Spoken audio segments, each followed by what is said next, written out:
ఈ మధ్య corporate old age హోమ్లో ఉన్నారు. బాగా వచ్చాయి హైదరాబాద్ నిండా. నేను ఇండస్ట్రియలిస్ట్ అండి, కానీ ఇక్కడే బాగుంది. అదేంటారు ఇక్కడ బాగుందంటే పిల్లలు ఉన్నారండి, ఉన్నారు, వాళ్ళు బాగున్నారు అంటే మీకు చోట్ల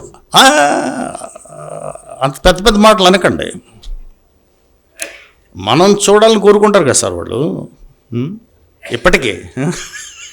మరి ఇంకా జాయింట్ ఫ్యామిలీ ఏంట్రా? రైట్. ఇది ఈ భావన ఎక్కడి నుంచి వచ్చింది? యాక్చువల్గా కుటుంబం మన దేశంలో కులానికి సామాజిక రూపం. caste is and family is the social form of caste. సామాజిక రూపం. రైట్. నిజానికి రాస్తుంటే ఎవరికి రాస్తాం? కొడుక్కి రాయకుండా వెళ్ళిపోవాలి. మళ్ళీ రాయడం ఏంటండి? సో తండ్రి రాస్తే కొడుక్కి, కొడుకు రాస్తే మనవాడికి, మనవాడు రాస్తే మళ్ళీ మనవాడికి, అంతే. అది మధ్యలో ఆడంగిలేటి గొడవ.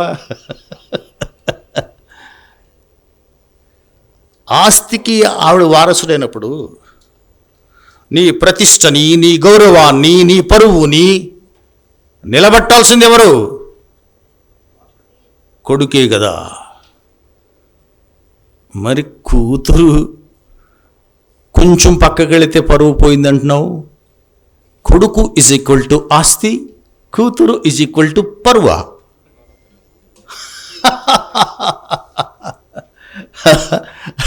కొడుకు ఆస్తి అయినప్పుడు పరువు కూడా వాడేవాళ్ళు కదా.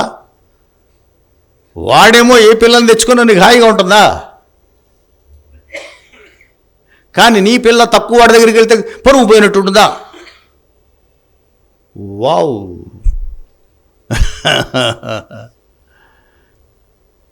సో దీని గుట్టు ఎవరు చెప్తారు మనకి? బాగుంది. ప్రపంచంలో ఎక్కడైనా సరే సోషియలాజికల్గా చూసినప్పుడు స్త్రీ ఎందుకు రెండవ శ్రేణి పౌరురాలిందన్నప్పుడు రెండు చెప్తారు. ఒకటి ప్రొడక్షన్, రెండు రిప్రొడక్షన్. ఒకటి ఉత్పత్తి, రెండు కనడం, పునరుత్పత్తి. ఈ గొడవ ఏంటి? నేను చెప్తా. రైతన్న అంటారు. అసలు రైతుకి వ్యవసాయానికి సంబంధం ఏమిటని? ఏంటి సార్ చాలా డేంజరస్గా మాట్లాడుతున్నారు. వ్యవసాయం చేసేది రైతు కాకుండా మరి ఇంకెవరు? అదే నేను అంటున్నా. వ్యవసాయానికి రైతుకి సంబంధం ఏమిటి? వ్యవసాయాన్ని కనిపెట్టింది రైతు కాదు, రైతన్న అసలు కాదు, రైతక్క. She discovered. కానీ అప్పుల బాధ తాళలేక రైతక్క ఆత్మహత్య అనే వార్త తక్కువగా ఉంటుంది. మా అమ్మ నేనే మరి రిపోర్టర్ వేసుకో, సరే చూడవా రైతక్క ఆత్మహత్య చేయడానికి తలకాయ పోను. ఎందుకు రైతక్క ఆత్మహత్య చేసుకోదు? కనిపెట్టింది రైతక్కే. భూమి రైతక్క పేరు మీద ఉండదు. ఎవరి పేరు మీద ఉంటుంది?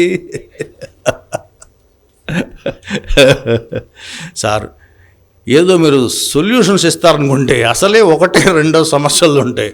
మీరు దాన్ని 7, 8, 10 చేసి బెంగలు పెంచి ఇక్కడి నుంచి తరిమేసేట్టున్నారు.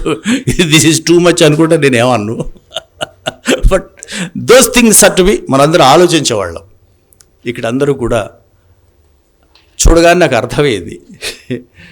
ఒక విషయం పట్ల ఆవేదన, కోపం, చికాకు,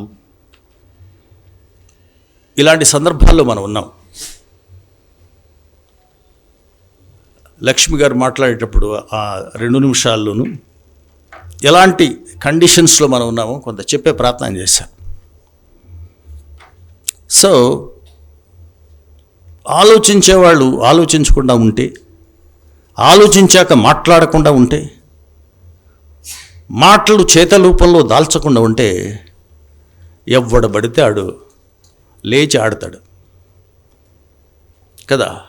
పనికి మాలినవాడు నాయకుళ్ళు అవుతారు, 420 గాళ్ళు ప్రజాప్రతినిధులు అవుతారు, చెంచాగాళ్ళు పాలకులు అవుతారు. సో అన్నీ తెలిసిన వాళ్ళు ఆలోచించకపోతే జనం ఆలోచించరు. రైట్.